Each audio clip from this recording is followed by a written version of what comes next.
Oh, this you crazy mother.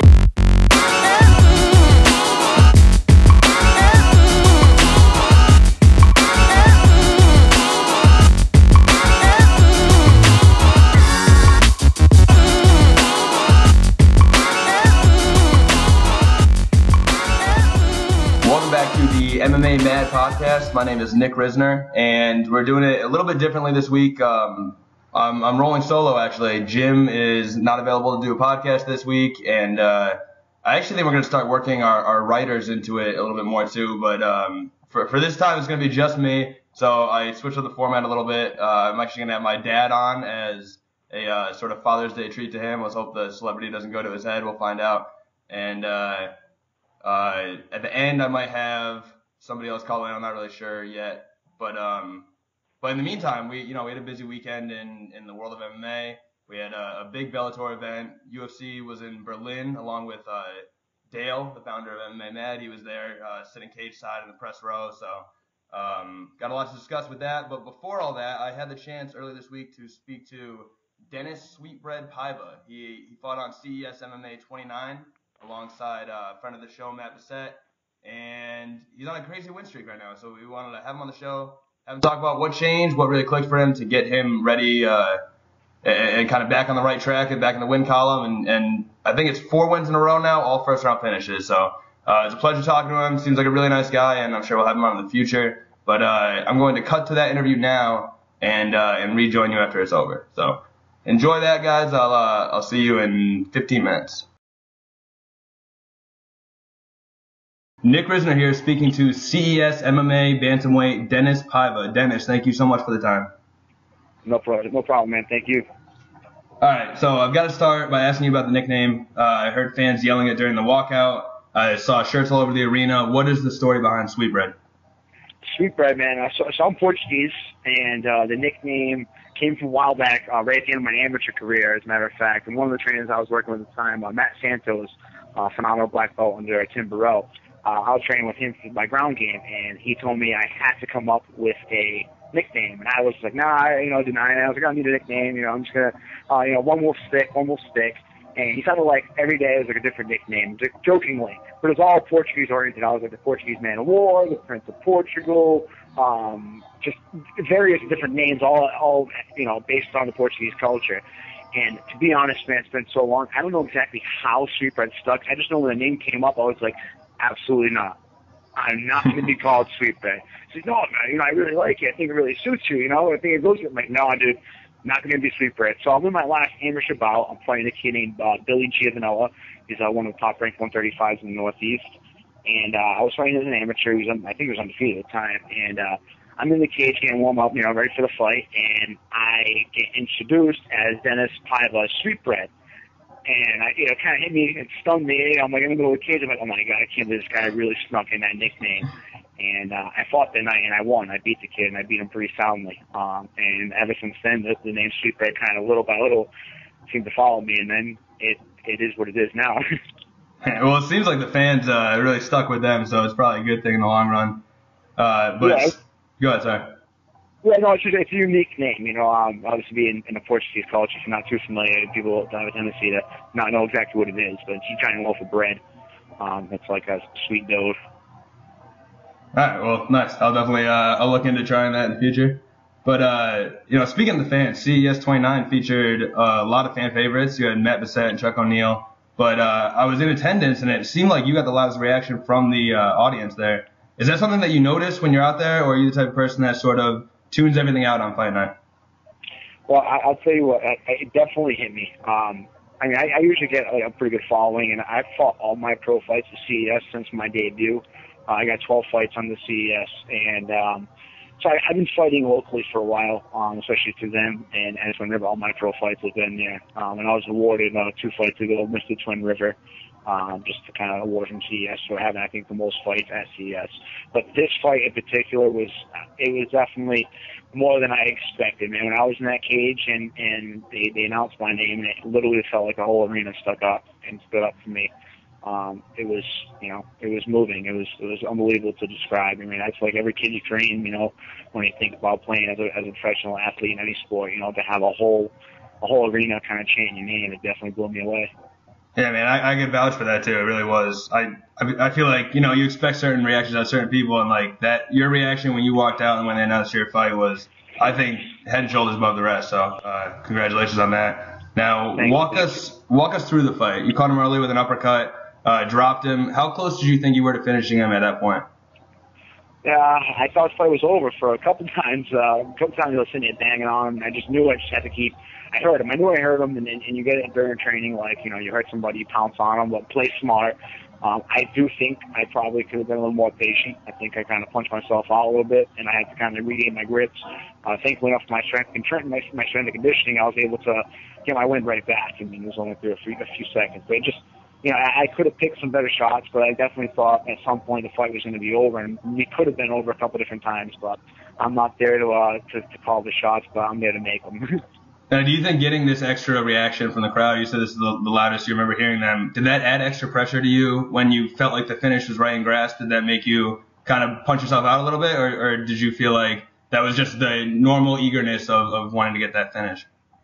Yeah, I just wanted to get the finish. I mean, my last 3 fights were all first-round knockouts, and, you know, I think, you know, part of that, you know, you put a lot of emphasis in that first round trying to finish the fight because you want to kind of keep that streak going. I mean, I'm happy with the win regardless. It was definitely invigorating to have the crowd cheering you on. I mean, it's motivating regardless. But I just want to fight and finish the fight by any means necessary. However, you know, if it's in the first round, second round, third round, just winning. But the approach is to bring the intensity that whole time, to never let my opponent feel comfortable. I want my opponent to always know that, you know, the fight can end at any given moment. Fighting me. Right, and the finish seemed to be the result of the pressure you were putting on his damaged jaw rather than actually squeezing the neck. Were you aware of this at the time, or were you surprised when he tapped sort of before you even sunk the rear naked choke in? I was a little surprised. The kid was very, very tough, and I seen him bleeding obviously throughout the fight when he first got back to his feet.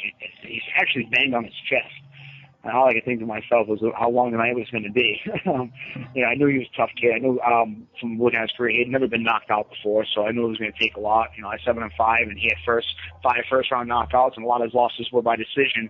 I knew this kid was tough. I knew he was going to bring an elite game, you know, especially on the striking factor.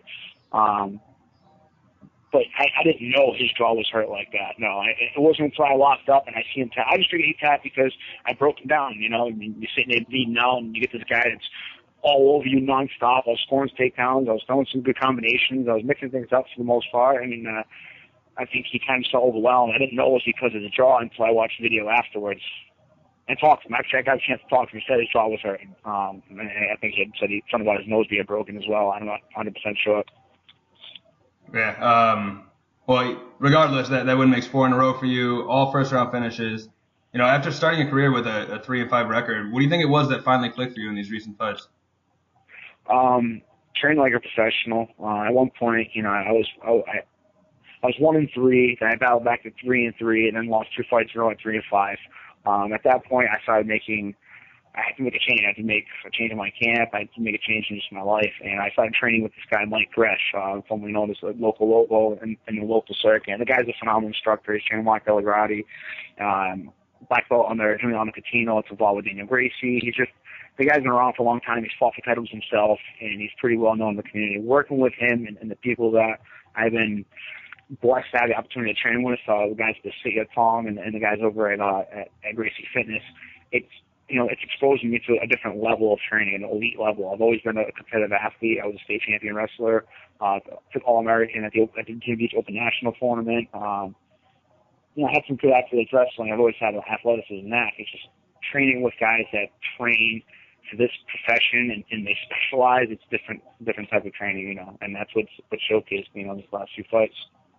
And when you were struggling early on, how did that affect your overall confidence and dedication to the sport? Did you ever have any thoughts about quitting MMA, or was it always just, get back in the gym and get better? No, I mean, at 3-5, when I lost, I got choked. When I was at 3-3, I fought Tim Moy. I got choked down the second round. I was beating the kid quite honest. I think I had 7 takedowns in the first round. Plus, I landed some good shots on him. I had him cut under his eye. And I got caught in a guillotine in the second round. It was definitely set me back. So I come back to another fight. I fought a guy named Rob Sullivan from Baltimore, and the kid just came out, and then he actually outbeat me wrestling. He out-wrestled me in a sport where I've always excelled and I've always done well because I wasn't prepared for it. And I felt terrible, man. At 3-5, I was going to take a year and a half, 2 years off or something. I was just going to take a bunch of time off and just kind of walk away from the sport. And it was actually at that time that I started training with Mike Resch. And he convinced me to continue training, once, twice a week. He told me, Dennis, you need to come down just once, twice a week. Just mix it up. Just don't walk away altogether. And you do that, you're never going to get anywhere. Just come out and work on some things. And I did. I took actually a few weeks off, and then I went once a week, and I started going about twice a week training with him. And I fell in love with the sport again. I fell in love with everything I was doing with it, and I also learned throughout losses in my career that I had to focus on the things where I thought I was weak. My strength and conditioning, I thought I was weak, and my striking game needed to be put together a little bit. And I got that with Mike. I fell in love with the sport again. All right. Well, I think I speak for a lot of people when I'm glad that you did and didn't walk away when you did, because you've been putting on some really exciting fights recently. Thank you. And you mentioned this before, but you're in the unique position of having been with CES MMA since 2011. Like you said, Friday night was your 12th bout in the promotion. What are your thoughts on CES in general, and what has their support meant to you personally? Yeah, I've been quoted this before, and I say this with my whole heart. I wouldn't be who I am right now without CES. CES has helped me grow and develop not only as a fighter, but as a man. I put my fiance through CES. My whole life is built around them, and I could be, with reason for all the following, and my life's been involved with them for a long time. But as a promotion, I think they're wonderful, man. They're a great team of guys. They're guys that care. They look out for you, treat you like family. They holiday events, I get cards, and they get phone calls. I mean, it's hard when you fight for these other organizations. They're just another guy, just another face. CES has always made me feel loved and always made me feel loved, man. They're a top-notch promotion. That's why they've only been around for a few years, and they're already a top 10 promotion in the world, lined up with Access TV, put on fights on national television. You don't just get that, so quickly, just happen to throw some good fights together, That's, it's continuous success. You got to know your people, and you got to be good to them. And CES has been nothing but good to me. And I will say, we've interviewed Matt Bissett a couple times, and he fought on that card with you. And, he was a Bellator guy, and he had a lot of success with the fans and kind of grew a fan base. But then when he came to CES, it seems like they threw so much more promotion behind him. And I see exactly what you're saying. They really do seem like they care about their fighters and put on a great show. And just even the World Series of Fighting and Bellator events that I've been to, it seems like CES, honestly, they put on a better show, both quality-wise, the way the product worked, everything. So it was that was the first time I've actually been to a CES event, and I was really impressed with their product. So definitely a great promotion. And yeah, how was your contract with CES structured? I don't know. Do you have some sort of out clause built in if one of the bigger promotions comes calling, or are you locked into a contract with CES for now? No, you know what?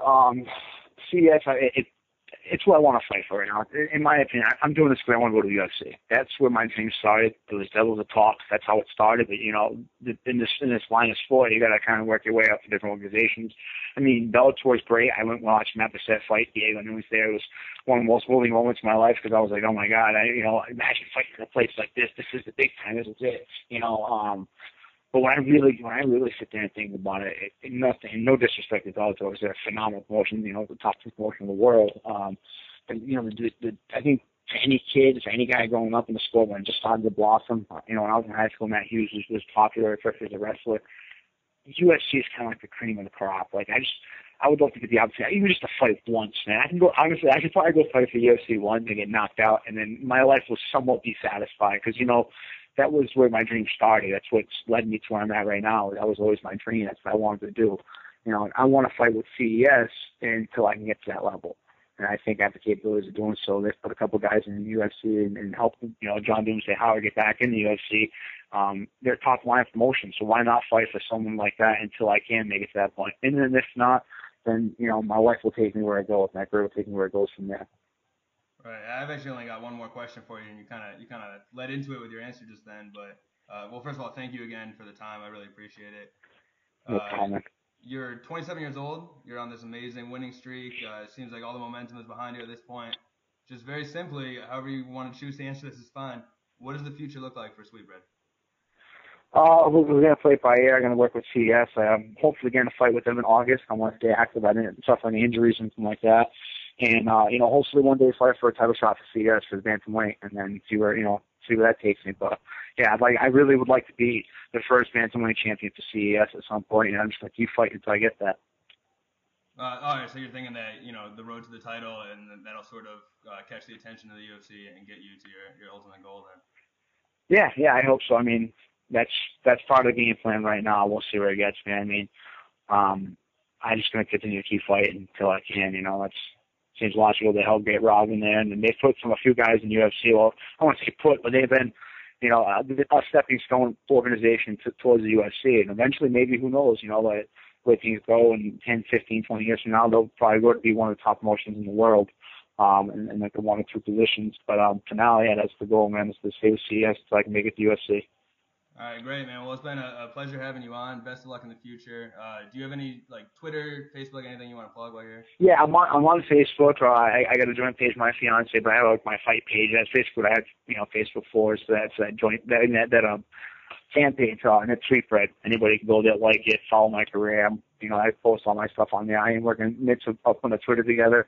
I'm just not super technologically advanced, and I feel like I have too much social media. I don't want to bombard my life with social media and pay too much attention to it. I've always just kind of had it just to promote, for locally. But eventually, at some point, I have to get a Twitter to kind of follow up on that, and that will get announced sometime in the future. All right, well, we'll be sure to include the link to your Facebook on all our stuff. But thank you again for coming on. I really appreciate it. I'm sure we'll be in touch, and best of luck in the future. All right, man. Thank you very much, and thank you for all the support and giving me the opportunity to speak out. And that was Dinis Sweetbread Paiva. Pleasure talking to him. Really nice guy. It was great to reach out. As I mentioned in the interview too, the crowd reaction when he was walking out was unbelievable. Literally, I hadn't. I'll be honest. I hadn't heard of him before that. Saw him coming out. Crowd went crazy. Got the first round finish. I started doing a little research. Saw that he was on a win streak. Reached out, got him on the podcast. It's hard. A lot of people do well in MMA, but it's hard to get the crowd behind you and that sort of raw momentum. So that's usually that X factor that you don't find everywhere. Pleasure talking to him, and obviously best of luck in the future. I'm sure we'll continue following his career and posting updates on him. But now, as I mentioned before, as a little Father's Day special, my dad has been asking to be on this podcast for a long time. We'll see how he does. He says he's not nervous, so we'll see how it goes. He's actually on the phone right now. Let me introduce you guys to my dad, Steve Risner. Hey, how's it going? All right, now I'm a little worried. I don't know. Luckily, this isn't live, so I can cut things out if you're gonna drop some inappropriate things. I don't know. You've been talking all week about how you're gonna be the X factor that's gonna really push the envelope. So I don't know what you have planned, but you're killing me. You're absolutely killing me. I mean, when you think about it, it's like this is like what, a Father's Day gift for me. Is that how it's gonna go? I guess it just worked out that way. This happened to be the time I didn't have any co-hosts, so I decided to throw you on this one, and it happens to be Father's Day, but. Yeah, obviously this is a Father's Day gift for you. All right, well, just so the folks that are listening from the other part of the countries, or here in the United States is Father's Day. I don't know what they do in the other countries. I asked Dale earlier today actually, and he said it's international. So I wasn't sure if it was like an American holiday. Yeah, well at least I don't know about everywhere, but at least in England they celebrate Father's Day today too. Well, all I can say right now is that. You're already starting to refer to how you're going to edit me out, all right? So I'm thinking that next year's Father's Day thing, what we'll have to do is have to have the best of the outtakes from the Steve Risner show. So that's the Steve Risner show now? Yeah. Well, I was thinking this is probably a ratings boost for you guys. Yeah, you got a big following that's going to tune into this episode now? Well, no, I know I'll rebroadcast it so I can listen to it. But so there's another guy right there. So it's one more view. That should work out great. I thought so. Well, right away, you're already being kind of a diva about it when I was talking to you earlier this week, because I was talking about Dinis Paiva, who is obviously the focal point, is a fighter. We had him on, great interview, and I wanted to obviously have that in front. And you were saying, I think you should lead off with me because that's who the people are really coming in to see. So you're already they're already a little arrogant. You're already acting like a sort of entitled celebrity. So. What I was thinking is that the way I had this envisioned is that you lead in with me, and then you go to your interview. Then people that are listening for him have got to sit through me, and then you get a whole new following. Because, I mean, these guys, after they listen to me, they probably want to hang out and listen a couple more times, you know. So I'm just trying to boost the ratings. We'll be fine. All right, well, I appreciate your input, but I think we're going to do it the other way because I don't know. I'm taking a shot in the dark here, but I think most people listen to this for the fighters. But who knows? This is your first episode, so the next time you come on, maybe it'll be people will be coming in for you. We might switch up the order. Well, it's your show. Whatever you want to do. All right. Even though it is my day. Yeah, it's a special day. That's true. All right. So basically, I just wanted to ask you about different. Well, first you could tell, like, I don't know if anyone knows this, but the reason that I started watching MMA originally was because you actually got into it first. I don't know if you want to tell that story about as soon as we got that HD TV. Oh God, yeah. Yeah, the funny thing is that I never had seen UFC other than, you know, they had, you know, referenced it a few times, but picked up an HD TV, and there was a channel on there. It's called UHD, some obscure channel that we never had before. And then I was flipping through it, and it was a Tim Sylvia fight. And Tim Sylvia ends up getting his leg snapped in like halfway through to this fight, and here I'm watching this thing. I'm watching him getting his leg broken in high def, and I'm thinking, this is so much better than boxing. There's so many more dimensions to it than boxing, and I don't think I've ever watched boxing again. I can't do it. I tried. You know, I did a little glory kickboxing and stuff, which is entertaining too, but, I mean, you watch boxing, and it's just, like, so depressing to watch. It's like, you know, 15 rounds of guys just, like, smacking each other in the face. There's no strategy. There's no excitement. It's just the same thing over and over again. But, yeah, that Tim Sylvia fight, that was the first time I saw it on high def. I had seen fights previous, but, you know, at that point, I fell in love with it. It's going to be, what, like 15 years ago?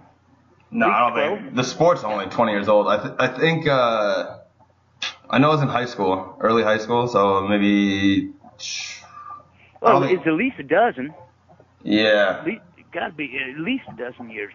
Actually, I can tell you exactly when it was. I don't know if it was live. Was that Frank Mir? I couldn't tell you, but I mean, let's put it this way: it's UHD. It was a channel that nobody's ever heard of. I mean, it's still on the air. That was back when HD was such a new thing that they had a channel just like showing things in HD. Yeah. It's Universal HD or something. I'm not sure the exact, what the code letters stand for, but. Yeah, 2004, so it was 11 years ago. 11 years ago, yeah, that's a while, huh? Yeah, that was Frank Mir too. That was actually when Frank Mir won the heavyweight belt. So Tim Sylvia was champion, and Frank Mir fought him UFC 48 a long time ago. Wow.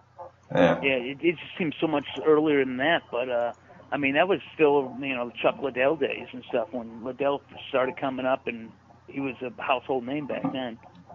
Yeah, I posted a status on Facebook about how you're coming on the podcast, and and Nolan, I forgot, I'm just talking to you, other people listening. My cousin Nolan liked the status, and then my other cousin Andrew said I need a link to this. So, what do they think I'm gonna say? I don't know. I'm telling you, it's Father's Day, but I've only had a couple beers. It's not like I've been like tanking it up all day for this. Oh, yeah, no, and you're supposed to, every time I do a podcast, another little inside behind-the-scenes thing, but every time I do a podcast, I usually have a shot or two of whiskey just to get the social lubricant going, so that's fine. A couple beers is like a necessity to be on this podcast, I think. Yeah, no offense, but I mean, I was kind of hoping you were going to get me some whiskey for Father's Day because, it's too rich for my blood, I'm still paying for one more in college, so. I didn't think you drank anything besides Busch. Well, I drink Busch in cans because it's the cheapest thing I can afford. But I've got one more year, and I'll be living high off the hog pretty soon. All right. So we should talk about MMA at some point. You watched some fights this weekend, right? Did you watch the entire Bellator card? Yeah, I did. And you know what? I hate to say it, but I was pleasantly surprised with many of the fights.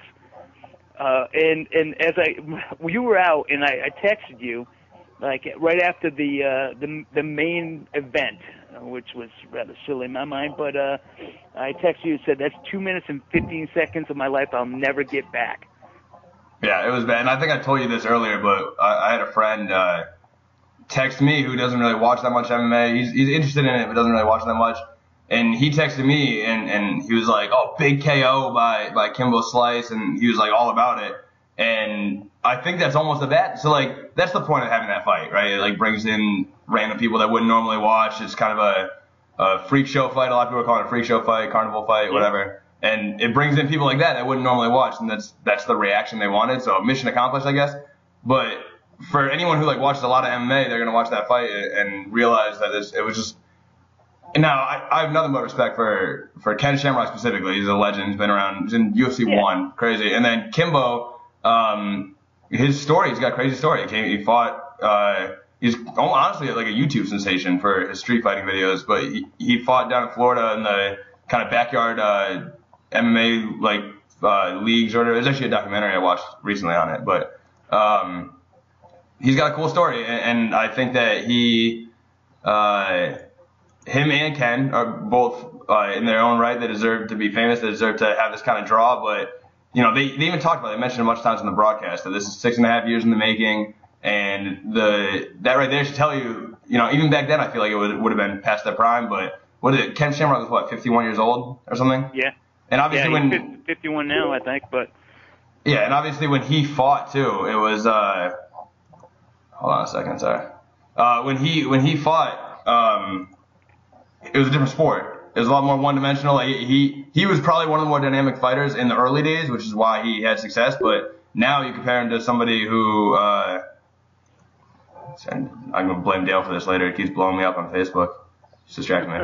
But yeah, now you can compare it to, you know, like how much the sport's evolved, and these guys look just like rudimentary. They don't look like they have the skill set to be in today's MMA. Like, there was those two really slow, like, boring takedowns where it was telegraphed. Like, you saw it come from a million miles away, and he still got the takedown because Kimbo Slice doesn't have the sort of ground game. Even at the end of the fight, he was bragging like, "Oh, I trained my ground game and stuff."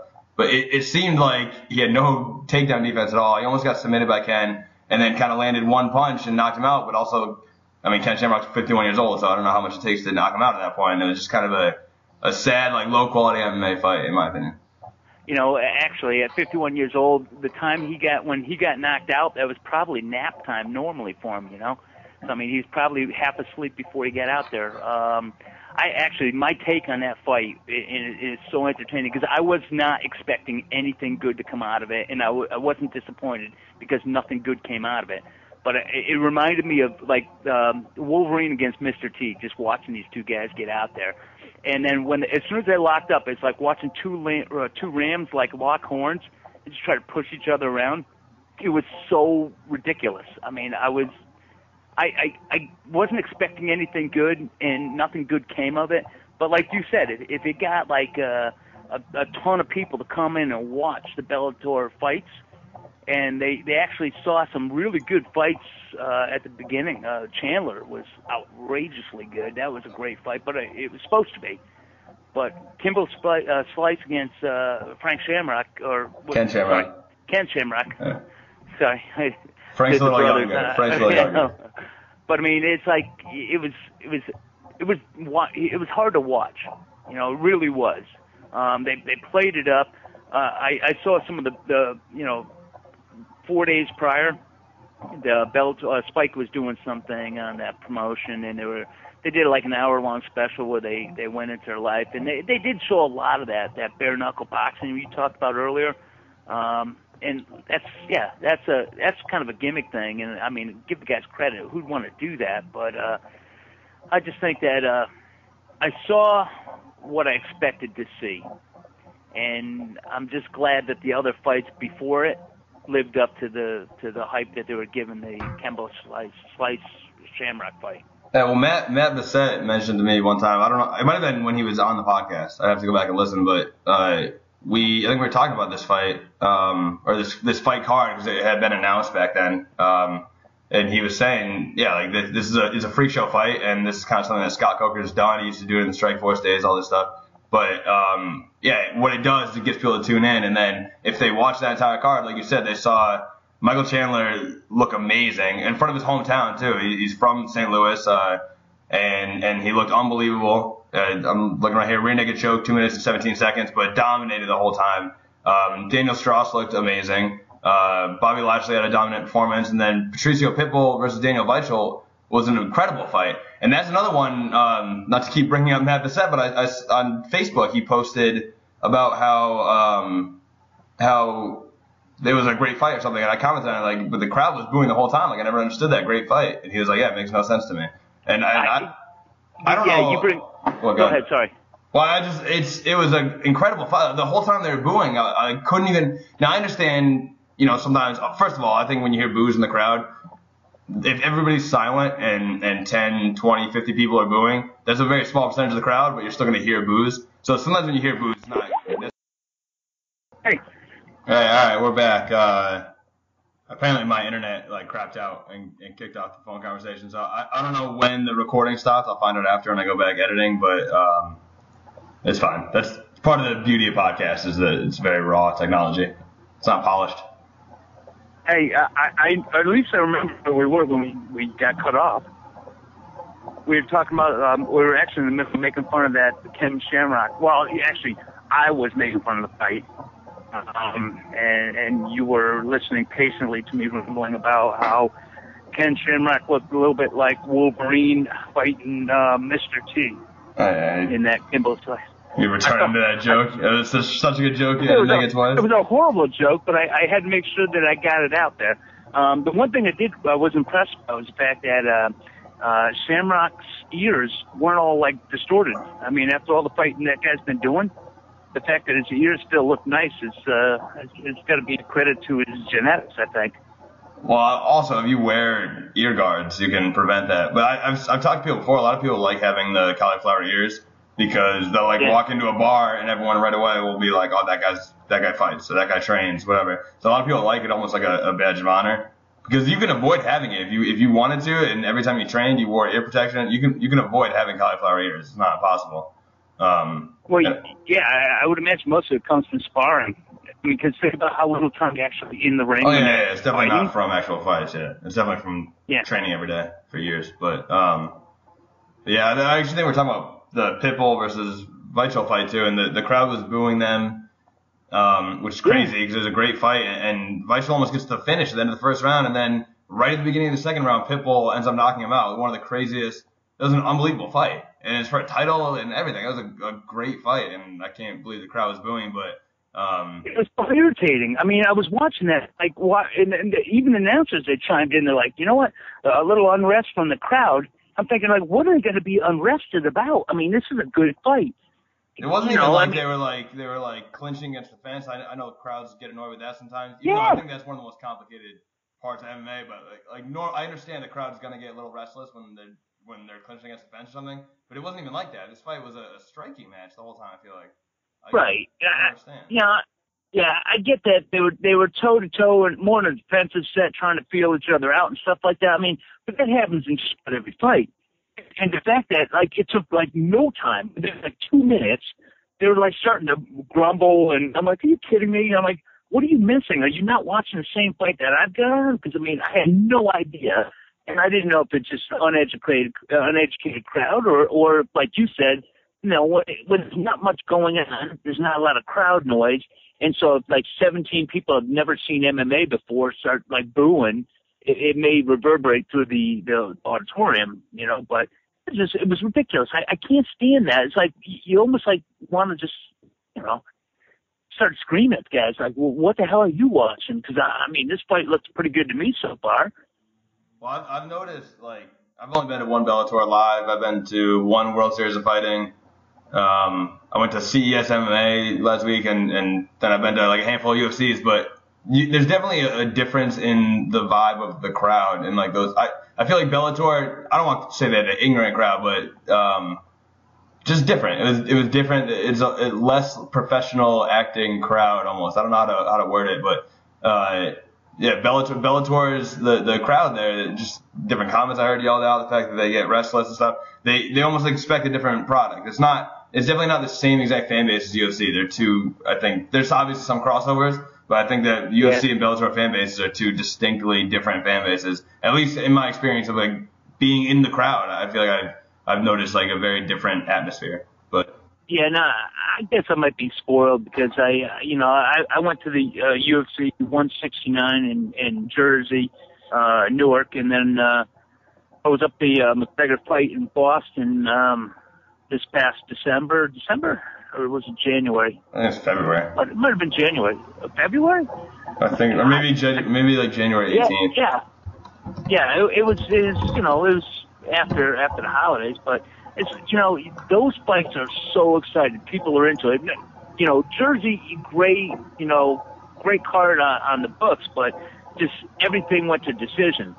Boston with the McGregor fight, that was just phenomenal. I mean, people actually got there. They got there before the fights starting. I mean, the prelims or Facebook fights, I mean, there were people there the whole time, and it was packed.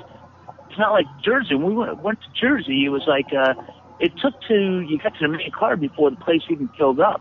I guess there's different towns that have, different loyalties, but...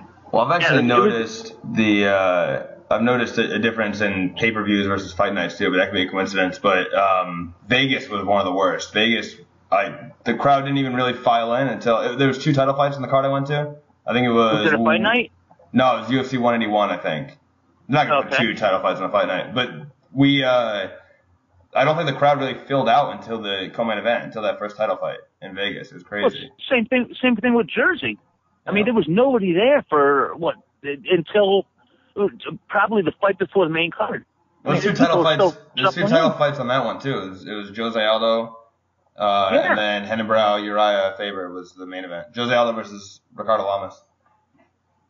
Yeah, I mean, it was a good card on paper. It didn't turn out to be, because like I said, there was one fight. I wish I could remember who it was. It was Abel Trujillo and Jamie Varner. Yeah. Yeah, unbelievable. We actually gave that fight of the year, I think. I gave it some award when we were doing our MMA Mad end of the year awards. Oh my God. Yeah, unbelievable. It was unbelievable. I mean, it's like just a slugfest. It was sort of like watching Chandler. How he just gets in there and just constant motion, Yeah. But hey, I didn't want to get off track. But I want to go back 1 second to the you're talking about Matt Bessette, and one of the things I want to say is that I watched him fight. It was was it Bellator? It was about maybe 6 months ago, one of his Bellator events, and I was just watching him, and you can almost see the light bulb switch on this guy, like halfway through, or no, at the beginning of the second round, where he took the guy down and he just changed everything. And as I'm watching, I'm thinking, this guy's exciting, he's fun to watch. And then we went to a UFC event at, Wild Wings, I think. And I'm sitting there and I'm looking over and he's sitting right over there at the next table. So I'm like, how the hell does he not be pummeled? So I just walked up to him and I said, hey, man, you look pretty good considering you just fought yesterday. He goes, yeah, I looked good, but I'm a little hurt on the inside, because, I mean, he's got to take a pounding, but that guy is fun to watch.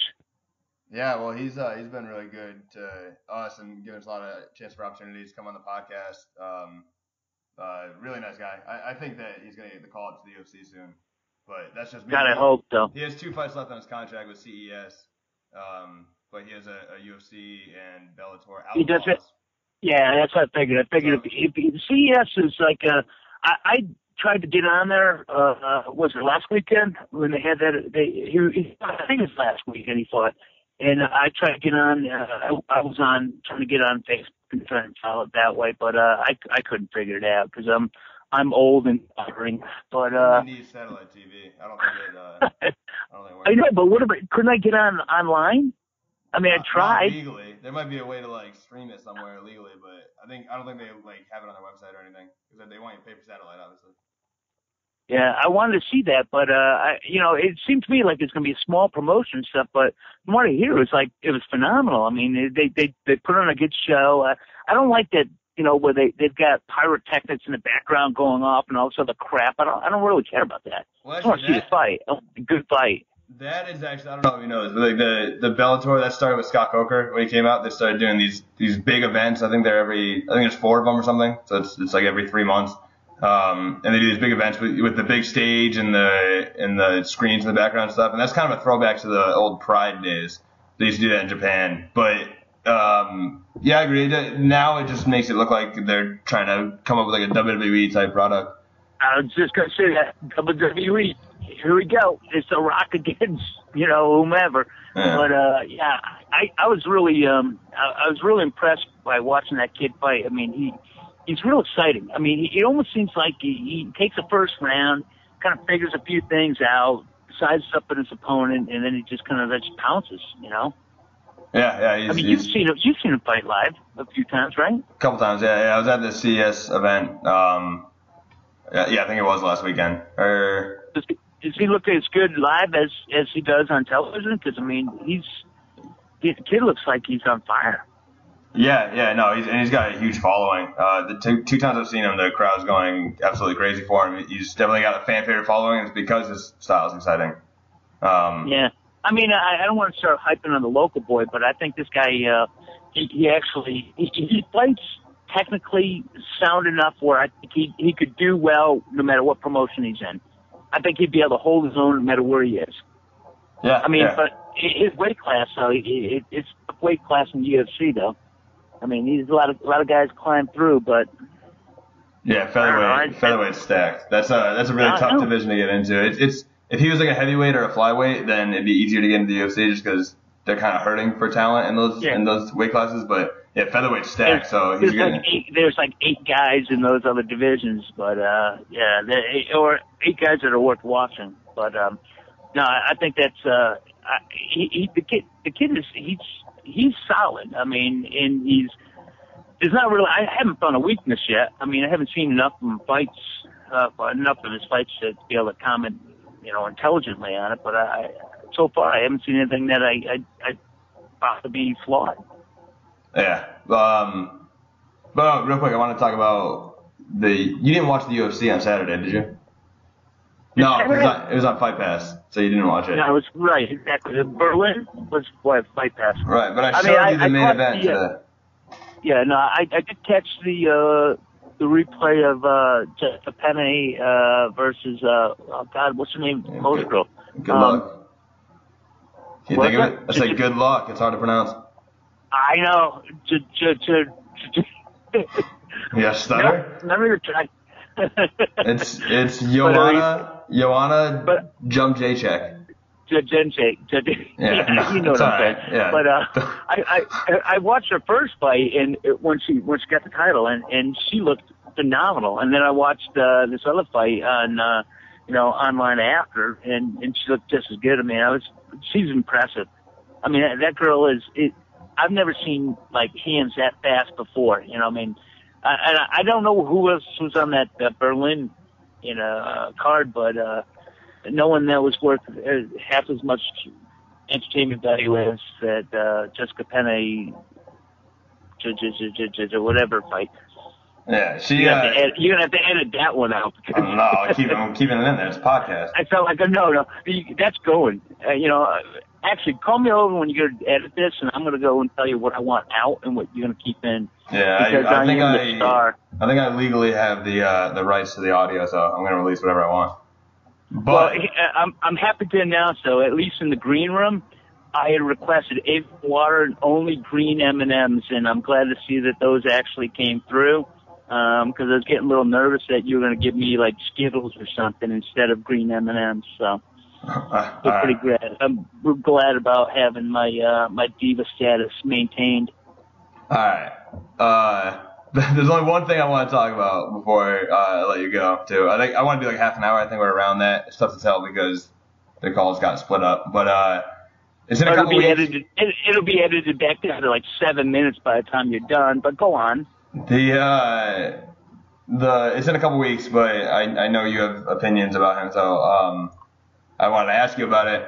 UFC 189 coming up July 11th, headlined by Conor McGregor Vegas? and Jose Aldo in Vegas. Yeah, unfortunately couldn't get press credits for it applied. We're gonna have our new field reporter be part of the press credits, but it's all right. You gotta keep going. It's a big card. You're gonna get a lot of media outlets that wouldn't normally apply. They're gonna apply for this card, so it was a tough one to get. But we'll definitely be watching at home, or I'm not going to Wild Wings for it. Stacked card. The card's amazing. Jose Aldo, Conor McGregor. You also have Robbie Lawler, Rory McDonald for the welterweight belt. Dennis Bermudez, Jeremy Stevens, Gunnar Nelson. Brad Pickett's always fun. Mike Swick's coming back. I'm going to look this up right now, but quick Mike Tick. Yeah, His last fight was December 8th, 2012. So this is a big comeback. He's not even that old considering he's on the first season of Ultimate Fighter. No. He's 36. He was on the podcast too. He's got he opened up that division of AKA. He has AKA Thailand. He came on the podcast. Is that the one? Yeah, they have. Does he like a whole new like topic grounds down there in Thailand? Where he's got his own studio and I mean everything's like. It's like a whole facility. There's like eight buildings and yeah, it's amazing. And it's part of AKA, American Kickboxing Academy. He's a longtime member of AKA and went to Thailand and opened up his own multi-building facility, AKA Thailand. So he's been back and forth. But yeah, I was gonna say I'm trying to figure out where I saw that, but I saw it on MMA Mad. Yeah, probably. We had him on the podcast to talk about it. That's where you got to go to get all the good news. You know, if you want to know anything about anything, you got to go to MMA Mad. I appreciate the plug, but it's not like I was trying to plug it. It's just when you get to be my age, man, you're searching for where you remember things. I had a hard time remembering who you were when you called me. You know. I mean, it's sad. It's a horrible thing to go through, but dementia is part of my life. You know. But no, don't, you got to edit that one out because people are gonna actually think I'm like going like insane over here. So no, nothing's getting edited out. That's coming out. All right, yeah, we'll see. All right, go back to McGregor. All right, let me explain one thing. McGregor happens to be probably one of the most entertaining people to watch that I've ever seen. I mean, he's a character. He's and I think a lot of it is he likes to get under people's skin. But he's so fun to watch. He's talented. He's he's a goofball, which I like because I don't really take myself that seriously. And I think he is very serious for what he does. But I think he likes to have fun with what he's doing at the same time. And you got to respect that. I mean, there's a lot of people. The world would be a better place if more people were like that. You know. I know a lot of people that watch McGregor. Take him up Facebook value. They're looking like, the guy's like, geez, where'd that come up? Facebook value. Sorry, book value. And they're looking like, oh, this guy's a braggart. Oh, he's so full of himself. He's just having fun. He's having fun doing what he likes to do. Yeah, he's great. And I've told this story before on the podcast, but we first time I went to UFC Boston, actually, I saw him in a bar and couldn't have been a nicer guy. Super happy to talk to the fans. And he wasn't as big as he is now, so you never know. His personality might have changed a little bit. He might be a little bit more closed off to the fans. That happens as he becomes more famous. But when I met him, couldn't have been a nicer guy. Couldn't have been better to talk to. He was excited that we were even fans of his. He was like hanging on all our words. Like couldn't have been a greater guy. So you need that redeeming value. Like I think Chael Sonnen had that back in the day, where he would trash talk and. He was the bad guy in a lot of people's personas, but every once in a while you'd see the other side of Chael Sonnen where he's a super sweet guy, great to the fans, really intelligent. I think McGregor's got the same thing going for him. I think he's got enough of the bad guy type villain angle, but then also, at least in my experience, seeing him in the bar at one time, couldn't have been a nicer guy. He speaks out where he should in certain venues, and then other times he shows his true colors and shows that he's a really good guy. So. I think that's the perfect blend. Right, but you must have seen him after that first Boston fight where he tear up his ACL. I mean, he was actually at this bar, relaxing after the fights and everything else. And, he had a cane. And it was literally hopping along on one leg, and he still had, the wherewithal to enjoy himself and it's like, hey, tomorrow or next week's the surgery or whatever. I'm just going to hang out and relax and enjoy my fight. He won that fight, too. I mean, and then he was out for, a year? Maybe a little bit less. But, yeah. So that's the other thing, too, is, Max Holloway at the time, kind of not a lot of people knew who he was. But I think since that fight, he's gone on a crazy streak. So it shows how good Max Holloway was, and it shows how good McGregor is for beating Max Holloway. After he lost to McGregor, he went 1, 2, 3, 4, 6 wins in a row. Max Holloway. Yeah, it was. Including Cup Swanson, which is a huge win. Yeah, but Dana White was genius by putting this Irish up-and-comer that everybody knew. Well, Dana White knew because he's been fighting everything else. They've been scouting these guys for a while. But putting him in Boston, what a genius move that was. I mean, you don't think he's going to get this tremendous following. I mean, I went to the Boston fight, like I said, this past 5 months ago, and if you threw an Irish guy out there, man, and the crowd would just go wild. I mean, Boston is a very Irish-oriented city. I mean, it's one of my favorite cities in the world. I spent a lot of time in Ireland and England for work, and I tell you, it's the one place I've gone to where I never felt culture shock. People are very much like we are here. It's like, I think you just have to live in this part of the Northeastern United States where, you know, it all kind of makes sense.